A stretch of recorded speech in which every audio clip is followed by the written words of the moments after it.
Hello students, today's audio lesson is Narayanpur incident, written by Shashi Deshpande. First, the introduction. The story is set in 1942 at the time of Quit India movement. A teacher in a small town who was Gandhiji's follower gets arrested.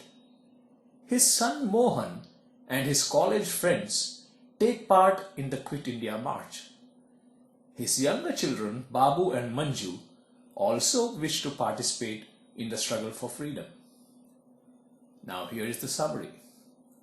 Babu and Manju sat outside their house waiting for the procession of freedom fighters. The students were marching to serve a notice to the collector, a representative of His Majesty's government. Their demand was to ask the British to quit India or else face the consequences. It was an unusual march because the students marched in complete silence without shouting any slogans or behaving in any violent manner. On all three sides there were police, some of whom walked in front of the students and some by their sides. After serving the notice, except for shouting once, Mahatma Gandhi Ji ki Jai, the students briskly marched back in the same manner as they had come. When Manju and Babu heard that the procession was coming to their street, they ran out, eagerly expecting a lot of slogan shouting, loud protests and shouts of Quit India. But the procession was a silent march, hence both of them were very disappointed. When Mohan came home, Babu asked him why they went so quietly and whether they were scared of the British. Mohan laughed and said that they didn't protest or become violent because they didn't want to be arrested. The police had surrounded the procession on three sides. They expected the procession would turn violent with a lot of slogan shouting, Quit India. They wanted the protesters to do it so that they could beat them up and put them in jail. But the student leaders did not want to be arrested then because they had a lot more to do. So they all formed a group and marched silently through the town.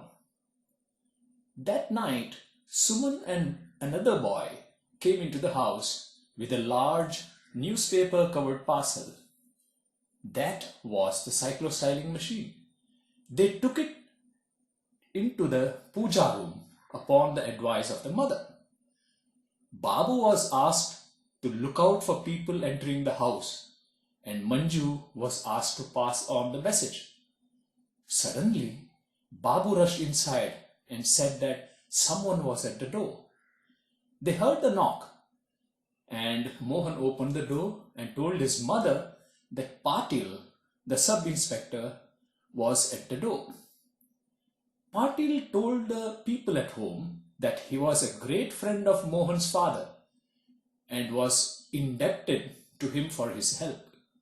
He told them that there was going to be a raid on their house and asked for the cyclostyling machine they were using to make copies of Mahatma's speech. He said that he would hide it and give it back to them after the raid. Mohan's mother looked at him calmly and then handed over the machine. Mohan realized that the man was a friend, and so he kept quiet. The man took away the machine and all traces of it. Later at night, there was a knock, and the people inside knew that it was not a friend knocking at the door, but the police who had come to raid. Thank you.